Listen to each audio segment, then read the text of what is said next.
Coming up on Regarding Men, murderous, psychopathic woman was kind at heart.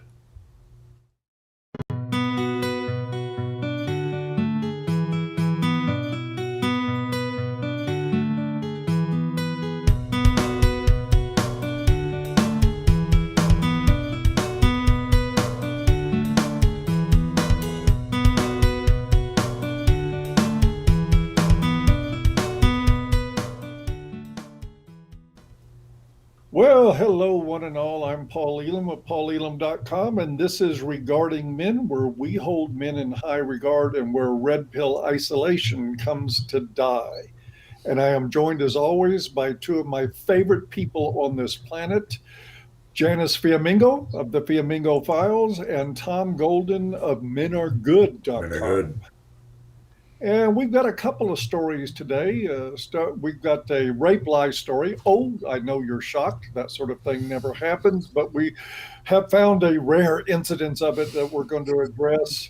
But first, the big story right now, Deirdre, or I guess that's how you pronounce her name, Deirdre um, Morley Yep. of Ireland, 43-year-old woman, was depressed, so naturally she killed all three of her children and suffocated them to death. I had to dig and dig and dig to get the cause of death on those children. I had to go through about 10 or 15 stories, and finally one mentioned that it looked like she had suffocated all three of them.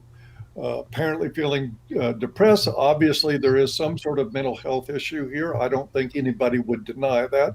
Nobody in their right mind kills their children. Nobody in their right mind kills anybody unless they're in self-defense.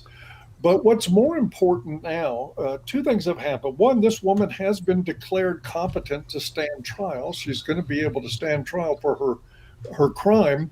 But the public response, particularly on Twitter, is about what you would expect from a gynocentric society. Uh, it is complete with people pointing some sort of dispersion at the father, who is one of the victims Mhm. of this, and also pointing out this was a nurse. She was a nurse, so how could she be a bad person? Uh, just for a point of reference, and though I want to point out that Mark Lapine's mother was a nurse, and that Mark Lapine himself worked in a hospital, and part of his duties were in patient care. I don't think working in a hospital necessarily gives you an out for being a great person. But hey, if you're female, that appears to be enough because the feed on Twitter was all kinds of gushy, warm. Oh my God, that poor woman. Not those poor dead children, not that poor father who will never be able to hold his children again, just that poor woman. And I can promise you there will probably be more outcries of public support as the trial progresses. Tom, can we go ahead and put that story up there? Sure can. And, and one thing I wanted to point out earlier, we have another graphic, if you can place it. Something she said regarding the murders, I think, is a key for me. And I sent in a graphic on this. Let's see. Oh, Tom comes through with the tech work. Wonderful. Thank you. This woman, she felt that she could not continue to live and did not want to leave her children behind her. She told Garda, and I don't know who that is, that she wanted to save her children from the pain and suffering she felt lay before them because of her shortcomings as a parent. She had intended to kill herself after she killed her children. Well, for somebody that intended to kill herself, she did a real shitty job of that, wasn't able to execute it. But more importantly to me, this statement, she was willing to kill her children because she was it all came back to her. Everything comes back to her. This was a selfish, crazy act. And again, I know there's mental health issues here. I don't think there's any mental health issues that should exclude her from being held accountable for her actions. She had, by the way, apparently drugged the children the night before she killed them, and lending some sort of notion of premeditation to this act. She displayed consciousness of guilt leaving the scene of the crime. at the time of it happening. And I noted in all the reports, they said that a taxi driver had found her in an distressed state. Every descriptor of the state of mind that she was in was victim language. Mm-hmm. This poor woman, she was upset. Well, yeah, I guess you would be if you murdered your children. But anyway, let's start the discussion with this. There's a lot to unpack here. What do you guys think? Is this just another example of gynocentrism in action? Yeah, I'd add on to that, Paul, that she chose the time to kill them when the husband was not there. Mm-hmm. And that shows that she kind of knew things. Plus, she left the children in such a way so that the husband was going to find them. To me, that's just evil. It's Sure. just evil. But to me, the whole thing. I mean, we can see a lot of stories. In fact, we've had stories like this before. But the important thing about this to me is that we're letting our culture condone stuff like this. It's not the people. It's not this woman. It's our culture looks at it and goes, "Oh, poor dear." It's crazy. It's absolutely insane. That you can do that. I mean, this woman, the trial has concluded actually, and they found her innocent by reason of insanity. And Yep. and not only that, worse than that, most of these people that get committed for reason of insanity stay there for years and years and years. But in this particular case, they said she'll probably be out in a year. She'll Well, probably there's be no out more in a children year. killed. Yeah, that's right. Oh Yeah. God. Yeah, I mean, there are so many questions about this story that are not answered in any of the news reports. That, for me, in some ways, is at least as big a story as everything else. And it may be just that there is such a decline in journalism now that you can't expect to find clear, in-depth reporting. But Yes. there are all sorts of statements made in the reports that are never followed up, never clarified. So you really can't come to any kind of full conclusion about what actually went on. And I would think that one of the purposes of journalism is to explain the workings out of the criminal justice system. And certainly that doesn't happen in this case. We're told at one point that the prosecutor said during the trial that you will hear varying accounts as to whether Ms. Morley knew what she did was wrong. Of course, this is a key issue with the defense of not guilty by reason of insanity. Now, I make the disclaimer, I don't really understand anything about these legal processes, so everything I'm saying is just speculative and based on my own ideas. And also, I don't really have any understanding of the various mental disorders that it said she suffered from. I'm sure many of our listeners know more about depression and bipolar disorder than I do, but as far as I understand it, bipolar disorder and depression, she was variously diagnosed with those two.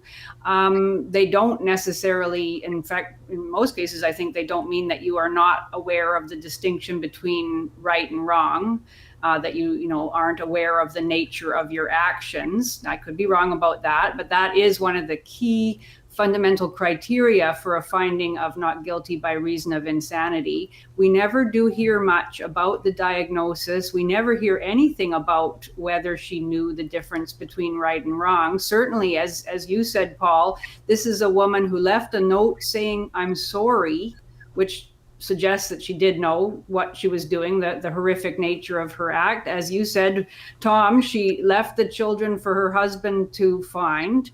And yet the emphasis in the news reporting is on how she was distraught, she was distracted, she was disordered.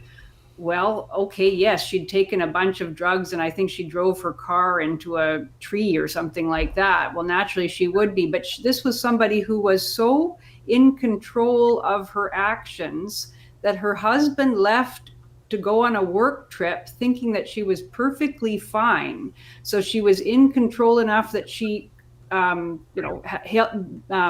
disguised her intent from him. We know that she had formed the intent to murder her children. She did Google searches about different ways to kill them. She had previously, the night before, tried to kill them by drugging them.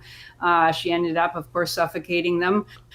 I don't see where the insanity comes in. Apparently, another factor in insanity is that you cannot control your actions. That you can't hold yourself back from doing the thing that you do, but that doesn't seem to have been the case at all either. So it's it is certainly striking the depth of compassion that exists out there in the world for women who do terrible things. And it's also, to me, very disturbing that we can't even get a clear discussion of it in newspapers. So I have no idea why the medical authorities who testified at the trial said that she was insane.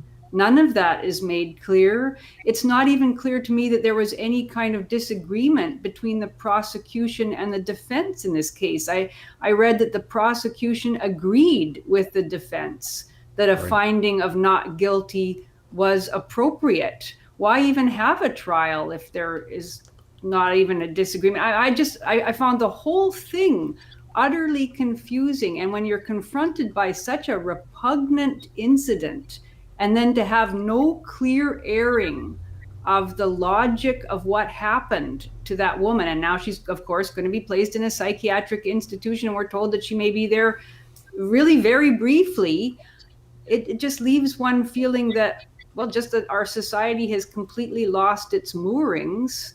And that the thing, that horrors that one would expect to be universally condemned are, as you said, Tom, instead condoned. Yeah, if she had been a man, imagine what would have happened. All hell would have We'd be broken having a loose. very different discussion about this. Yes. And the thing that's really striking to me is that I've read a lot of articles on this, and very few of them mention the husband. A couple of them said, that he was having difficulties, but I didn't ever see him quoted in any way. There were a couple that talked about him tangentially. But think about that. I mean, no one says anything about the husband. If it had been reversed, I did stumble on a couple who did quote him as saying some very deep grief, and I think he used the term "every breath is a struggle." He was quoted in a couple of places like that, but I had the same result, Tom. Looking through all the stories, he was an afterthought. Yes. In the story. If this had been reversed, the whole story would have been about the mother. Yes. The whole thing would have been about the grieving mother, and this asshole that did this. Mm-hmm. It's just so stark. It just, ugh. Disgusting. I mean, part of what's happening with the verdict here is really simple. I mean, the jury is supposed to have to decide, and the prosecution is supposed to prove, and I think it would have been easy to prove in this case, premeditation, consciousness of guilt, everything that goes into an insanity plea not working. But at the end of the day, you've got jurors sitting there in the box looking at a mother who's murdered her children and wanting to find any explanation for this other than pure evil. And so when they have the option to find that she's not guilty based on insanity, they tend to do it. They did that in a second trial with Andrea Yates in Houston. She ended up in a psychiatric facility. She did the same thing as Morley here. She waited till the husband was out of the house. She fled the scene afterward. She drowned all 5 of her children, forcing them all into bathtubs. One of the children she had to drag by his feet down the hallway as he's kicking and screaming, trying to get away. All of these involve a multitude of conscious decisions, one after another, that can only mean culpability and guilt. Yes. But people, just when it comes to women, they look the other way. Yep. And she could have turned this same crazy, insane rage on her husband and killed him. She would have probably walked away from that as well. Yeah, she had a moment of psychosis. And they talk about her getting medication after this incident, after killing the kids. She got this medication the week after, and her response was, "Oh, if only I had this medication before, none of this would have happened." Mm-hmm. Yeah, I know that and the now phrasing I'm all of that. better. And so they're taking that yeah. and twisting it and saying, well, then she must be all better. We can let her go within a year. Mm-hmm. Yeah, the Wow. phrasing of that I found really chilling. That she says, "Oh, if I'd had this wonderful medication earlier, things might have been very different." Yep. Yep. The seeming complete inability to even, I don't know, internalize what she's done or care about it Yeah. really is quite shocking. And I sent this article actually to a friend of mine who's very interested in these kinds of true crime stories and looking at what happens when people get away with, you know, really horrific actions. He didn't feel it was a gendered issue. He thought it had more to do with our society's response to the idea of insanity and mental illness. And he sent me back some stories about men who had done similar horrific things and had received not guilty verdicts. And there was a case in BC, for example, of a man who was killed on a Greyhound bus about 10 years ago. He was asleep on the bus. The guy sitting next to him uh, started stabbing him and eventually cut his head off and consumed parts of his face in an absolutely Ooh. horrific crime. Yeah, while everybody else on the bus did nothing, well, raced off. I guess I can't blame them for that. I probably would have raced off myself, but it was just absolutely horrific. And he received, he was considered not guilty and went into a psychiatric institution. And although not within a year, but within a fairly short time, he was allowed out. Huh. But I I think don't. you look at the circumstances of something like that, and I've seen lots of psychotic people in my time. When they're that crazy, when they're psychotic, it doesn't matter. The bus could have been filled with police officers, and it Yeah. wouldn't have stopped, or they would have stopped what happened, but it wouldn't have stopped that individual from starting the attack.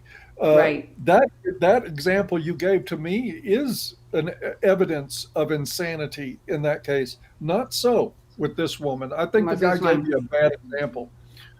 Yeah, and also I would say, I mean, I agree with you in the case in the Greyhound bus. Obviously, that guy was not aware of his circumstances at all. He was acting upon a voice from God telling him to kill this person, and he had Right. his whole bizarre rationale. Whereas this woman planned, very clearly planned so that she would be able to carry it out, and was clearly conscious of her circumstances and surroundings and everything else. And the other difference, of course, is that nobody talked about what a wonderful man the killer on the Greyhound bus was. Nobody talked about the kindness in his eyes and how he had spent his life helping people, as was the case in the Twitter response we saw. Do you have those, Tom, just to show? I mean, it's startling, the depth of compassion that some people will feel welling up in them, looking at this woman's face and claiming to be able to see in her eyes some kind of deep love for humanity. It's quite striking. Yeah, the one we have is this one here. Remember, the first tweet said something like, "I can understand this whole thing, and the real victims are the husband and the children." And then this tweet comes in, "I'm not so sure about him." Yeah, that's right. It's like, Yeah. oh my gosh. Yeah. So immediately understanding of what she has done and a suspicion of him and a desire to point the finger at him as somehow responsible. Yeah, Yep. that Yep. too is just all too Automatic. typical. It's automatic. Yeah. Absolutely Yep. insane. And Amazing. that Yeah. narrative will continue to surface, I'm sure, as people discuss this case and others like it. That happens every time. I'll go back to the Andrea Yates case. I got a haircut a week after her children were murdered, and the woman cutting my hair said, they say it was the father's fault. Yeah. Just like that. Needless to Yeah. say, she did not get a tip that day. But I mean, that is the attitude. That's the default. That's what it comes down to. Men have agency, women have patiency. Yeah. Yeah. Crazy, Yeah, crazy. and carrying on that thread, should we move on to the example of the false accuser who got a suspended sentence? Because it's quite something too. Oh boy, it really is. And again, it's Now this. Go ahead. Oh, I was just going to say, this is in BC. So we've moved from Ireland to a small town just outside of Victoria, BC, where a woman who maintained a false false story about being raped at knife point, she claimed. So this was not just, I didn't consent. This was supposedly an acquaintance forcing her at knife point to drive from the parking lot where he jumped into her car back to his home, where he then raped her. A pretty serious charge, which was immediately called into doubt by the fact that the police looked at the security cameras in the parking lot, and hey, there was no guy there, no guy, no knife, no nothing. She drove over to his house of her own volition, obviously interested in the young man who was not her boyfriend. And I think that tells us a lot about her motivation for the lie. But then she still maintained the story. Oh yeah, she made up the part about the knife, but he really did rape her anyway. And they brought the man in for questioning. The other thing about this is that, again, there is not enough information offered in the story. It's all about her, once again, and about how much she has suffered, how she's learned a lesson, how young she was, how inexperienced she was. It's all about the defense story about her. Nothing about what actually happened to the guy. I don't even know if he spent any time in jail. I don't know how seriously the charges against him were pursued. Certainly, we know that for a period of weeks, about 3 weeks, she maintained this false story.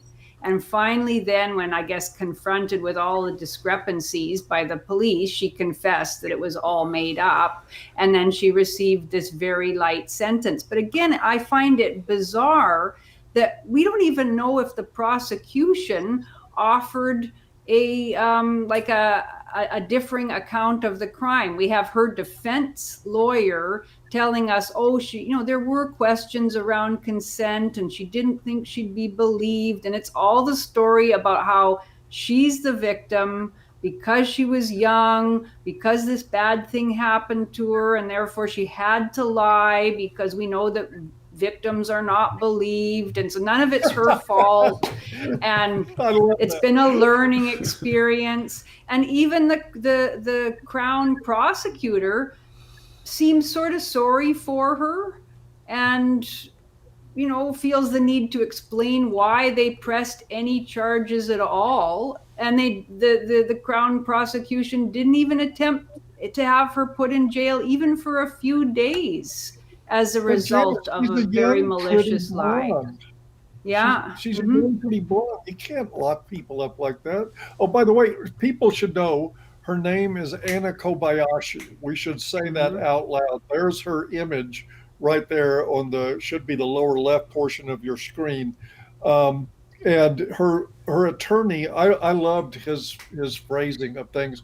He said she amplified her story, which is lawyerese for she lied her ass off. But she amplified. Oh, God. Which she created and kidnapping somebody at knife point, that's aggravated kidnapping and sexual assault. That's 20, 30 years in prison for the guy if they happen to have any. And imagine if he had gone out to her car with her. If he had gotten in the car at the same time she said he did, this guy would be in very serious trouble right now. Just that alone. And even with video evidence, and I love, you said it perfectly, Janice, she had to lie because people don't believe rape victims. That should be the motto for Me Too. We had to lie. Oh, God. Otherwise, people wouldn't believe us. And she lied twice. They caught her with the first one with the tapes from the parking lot. And she said, oh, but I had to, because I didn't think you'd believe me. But I went there, but he raped me. Then they went and talked to the guy, and he gave them conflicting evidence. And they said, and so they called her back and said, we've got this evidence. Then she said, yes, I made it up. It was consensual. It's like, oh my gosh. Well, I don't even think she ever does. Oh, sorry. Because she said the whole thing was a lie. She admitted it. Well, she admitted that she lied. I don't think that she ever admitted that it was consensual, because that was the story that her defense lawyer was going for, was that there were issues of consent. So essentially she continued to maintain Yeah. that she had been raped in some form, that she had not consented, every 3 minutes during the encounter, and therefore this guy deserved to be put in jail. And even the prosecution, as far as the report went, never really offered an alternative theory, never said she outright lied. She lied because she was cheating on her boyfriend, or she didn't want her parents to know, or something. I mean, there are a number of issues there that seem to explain why she made up this lie and maintained it over a period of 3 weeks. This seems to me absolutely outrageous. And yet even the Crown prosecutor is a little bit shamefaced in trying to explain why they decided to press charges at all, even for a suspended sentence and 50 hours of community service. And we have to read a report that ends with a little paragraph about how rare false accusations are. Let's see. Well, except for this story. Yeah, except for this one. But that was in Kanan's research on false allegations. This is one of the reasons that he came up with. I mean, there's women falsely accuse men of rape as an alibi, as sometimes a matter of revenge for being rejected, but often to cover an affair. And this is exactly what appears to have happened in this case. It is, oh God, yeah. Why don't you read that, Tom? So we can get the benefit from the wisdom in that. Oh, this is a winner. This is at the end of the article, right? False accusations about sexual assault are rare. Okay, we could stop right there. One UK study found that actual malicious reports were about 3%. Teenage girls represented a large number of those deemed to have deliberately made false reports of sexual assault, often to cover up behavior that would have gotten them into trouble, such as missing a curfew or skipping school, according to a 2017 report by the U.S. National Institutes of Health.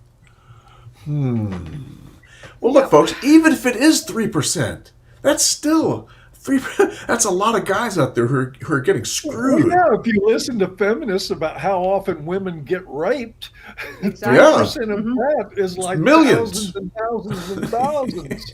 Yeah, it is thousands and thousands every year. If 1 in 4 women is raped in her lifetime, how many men then are falsely accused? An awful lot.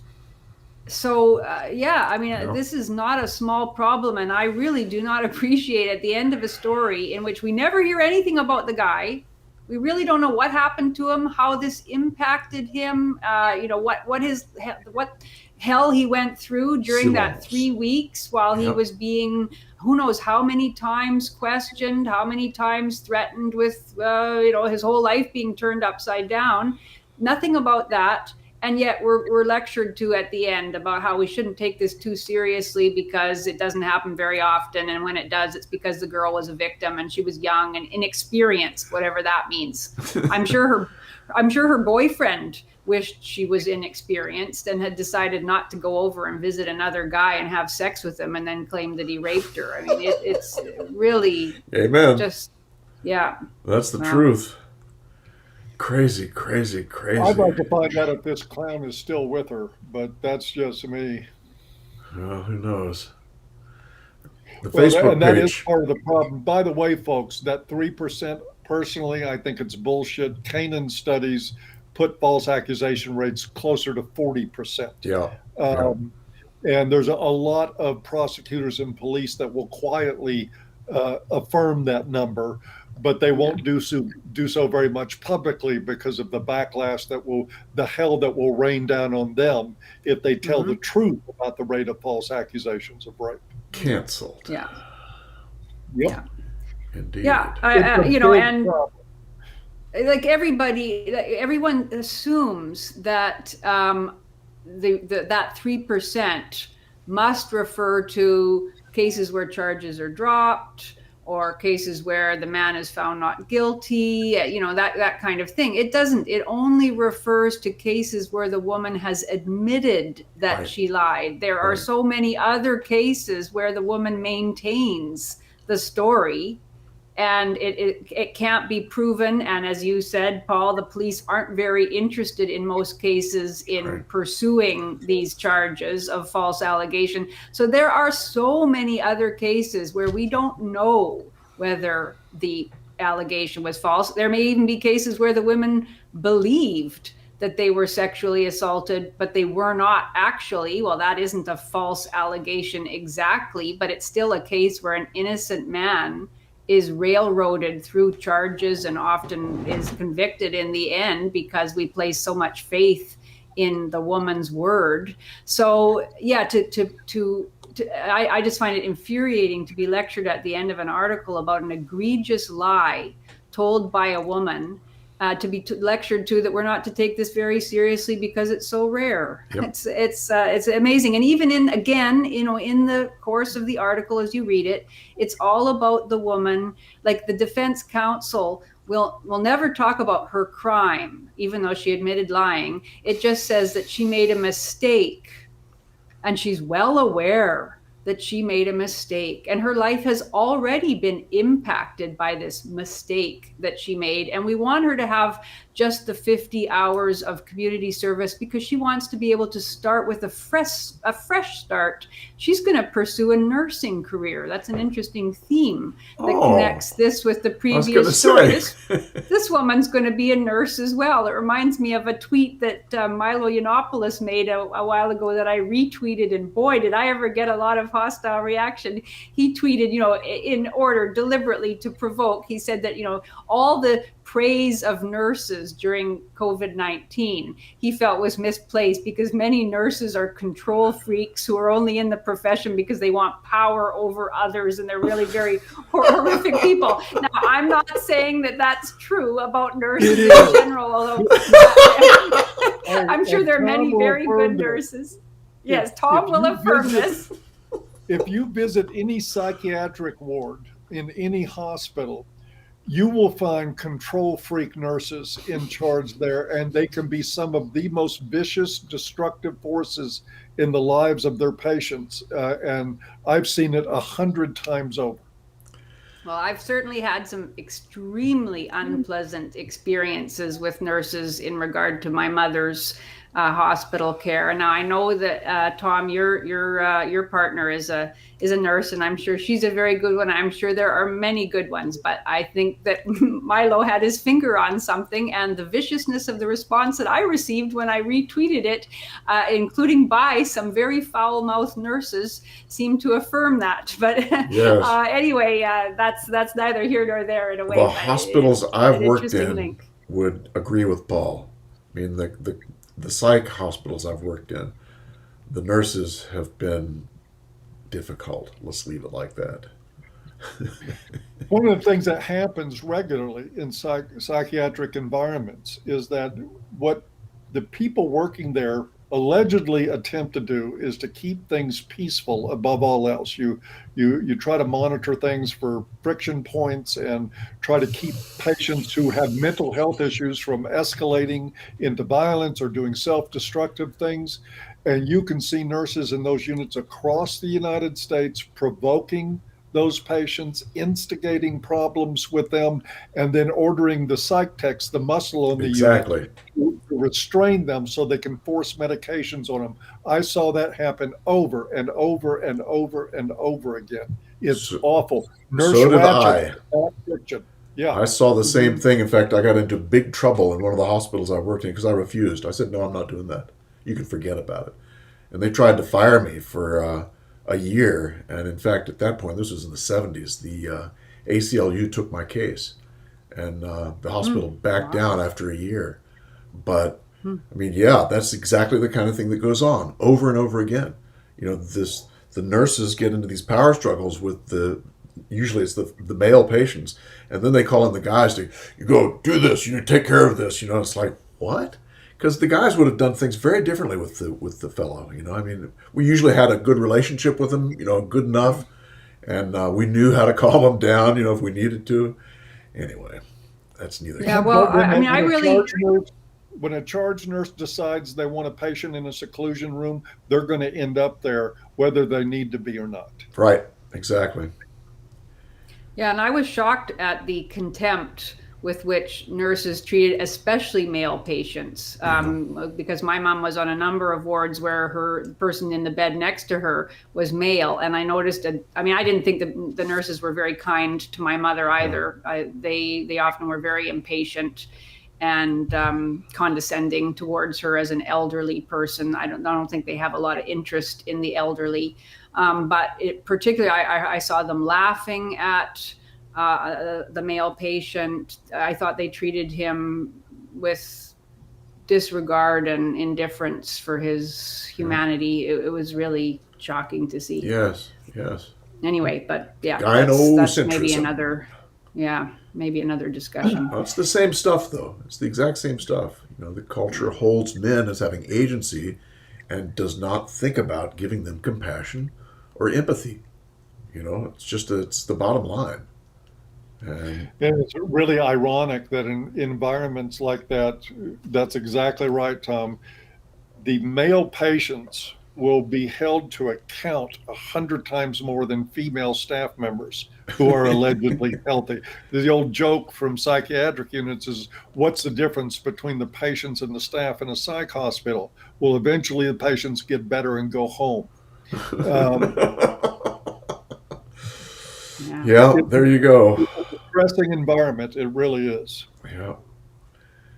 Well, and it was certainly, I mean, I found it flabbergasting to see in this story about the false accuser, everybody sort of agreeing that her attempt to put an innocent man in jail should be just quickly got past. Let's get over it as quickly as possible. Have her do her hours of community service so that she can start in on her nursing career. Great, Yep. Just the kind of person I want when I'm sick in bed. Somebody who can sort of blithely imagine lying to the police about such a serious subject as you said, Paul, aggravated kidnapping and aggravated assault, and then plays the victim when she finally has to confess at the end that she made the whole story up. Yeah. But that's another day in a blue pill world. Yeah. Thank goodness we have red pills. Yep. Indeed. So I guess, that brings our not very cheery discussion to an end, I think. And but we will end on an up note by saying that men are good. How about Yeah, that? That's at 3 in a row? we're on a roll for sure. It sucks. Link below. Come join us. The groups are fantastic. Matter of fact, we're having a community meeting tonight Should be fun.